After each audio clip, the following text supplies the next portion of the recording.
Lucknow Super Giants. First 2 సీజన్‌లేమో third ప్లేస్‌లో finish అవుతే, ఇంకా లాస్ట్ 2 సీజన్‌లేమో సెవెంత్ ప్లేస్‌లో ఫినిష్ అయ్యారు. ఈ టీమ్ ఆన్ పేపర్ చాలా స్ట్రాంగ్‌గా కనిపిస్తుంది గానీ, players form and injury concerns ఎక్కువ కనిపిస్తున్నాయి. ట్రేడింగ్‌లోనేమో మొహమ్మద్ షమి అండ్ మరికొంతమందిని తీసుకున్నారు. అండ్ ఆక్షన్‌లోనేమో 8 క్రోర్స్ పెట్టి జాష్ ఇంగ్లీష్‌ని తీసుకుంటే, అండ్ ఇంకొంతమంది యంగ్ ప్లేయర్స్‌ని ఆక్షన్‌లో తీసుకుంది. అండ్ ఈ టీమ్‌కి ఒక జెన్యూన్ ఆల్ రౌండర్ కనిపియట్లేదు. మరీ ముఖ్యంగా ఒక genuine fast bowling all rounder అస్సలే కనిపియట్లేదు. వీళ్ళ టాప్ 4 సేమ్ లాస్ట్ సీజన్ లాగానే ఉంటుంది. అండ్ ప్రెజెంట్ మార్క్రమ్ మంచి ఫామ్ లో ఉన్నప్పటికీ మిగతా వాళ్ళు ఎలా పర్ఫామ్ చేస్తారో చూడాలి. అండ్ రిషబ్ పంత్ నుంచి లాస్ట్ సీజన్ లో చాలా నార్మల్ పర్ఫార్మెన్స్ ని చూసాము. అండ్ ఈ సీజన్ లో తన కెప్టెన్సీ అండ్ బ్యాటింగ్ లో ఎలాంటి కంబ్యాక్ ఇస్తాడో చూడాలి. మిడిల్ ఆర్డర్ లో బదోని, అబ్దుల్ సమద్, షబాజ్ అహ్మద్ నుంచి టీం చాలా ఎక్స్పెక్ట్ చేస్తుంది. అండ్ ఇక బౌలింగ్ లో జెన్యూన్ అండ్ గన్ బౌలర్స్ ఉన్నప్పటికీ ఆల్మోస్ట్ ఎండ్రిచ్ నోకియా, మయాంక్ యాదవ్, మోషిన్ ఖాన్, ఆవేష్ ఖాన్ అండ్ మొహమ్మద్ షమి అందరు కూడా ఇంజురీ ప్రోన్సే. ఒకవేళ ఏ ఇంజురీ లేకుండా కానీ వీళ్ళు పర్ఫామ్ చేస్తే మాత్రం మ్యాచ్లు సింగిల్ హ్యాండెడ్ గా గెలిపించేస్తారు. అండ్ ఇక వీళ్ళ ప్లేయింగ్ లెవెల్ కు వచ్చేస్తే లాస్ట్ సీజన్ లో మంచి పర్ఫార్మెన్స్ ఇచ్చిన Aiden Markram and Mitchell Marsh open చేస్తారు. నంబర్ 3 లో Nicholas Pooran last season first half లో సూపర్ టచ్ లో కనిపించాడు కానీ సెకండ్ హాఫ్ వచ్చేసరికి తన ఫామ్ చాలా డిప్ అయింది. అండ్ ప్రెసెంట్ తను ఇంటర్నేషనల్ క్రికెట్ నుంచి కూడా రిటైర్డ్ అయ్యాడు. తను ఎలా పర్ఫామ్ చేస్తాడో చూడాలి. నంబర్ 4 లో కెప్టెన్ రిషబ్ పంత్ తను ఆడాలనుకుంటే ఓపెనింగ్ కూడా చేస్తాడు. హోప్ ఈ సీజన్ లో తను మంచి కంబ్యాక్ ఇవ్వాలి. నంబర్ 5 లో ఆయుష్ బదోని,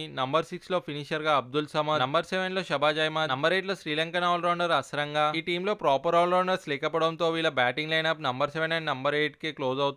మోస్ట్లీ అన్ని టీమ్స్ కి నంబర్ 9 వరకు జెన్యూన్ బ్యాటింగ్ కనిపిస్తుంది. అండ్ ఇక నంబర్ 9 లో senior pro Mohammed Shami, number 10 లో express pace Mayank Yadav. Present Mayank అయితే ఇంజురీ లేకుండా ఫుల్ ఫిట్ గా ఉన్నాడు. నంబర్ 11 లో స్పిన్నర్ దిగ్వేజ్ సింగ్ రాతి. అండ్ ఇక ఇంపాక్ట్ ప్లేయర్స్ గా మోషిన్ ఖాన్ అండ్ ఆవేష్ ఖాన్ కనిపిస్తున్నారు. అండ్ ఈ టీమ్ లో ప్లేయర్స్ కి ప్రాపర్ బ్యాకప్స్ అయితే కనిపించలేవు. ఈ టీం ప్లే ఆఫ్స్ కి వెళ్ళాలంటే మాత్రం బోత్ బ్యాట్ అండ్ బాల్ తో పర్ఫార్మెన్స్ ఇవ్వాలి. అప్పుడైతేనే ప్లే ఆఫ్స్ కి క్వాలిఫై అయ్యేలా కనిపిస్తుంది. అండ్ ఇక ఈ టీం పై మీ ఒపీనియన్ ఏంటో కామెంట్ లో చెప్పండి.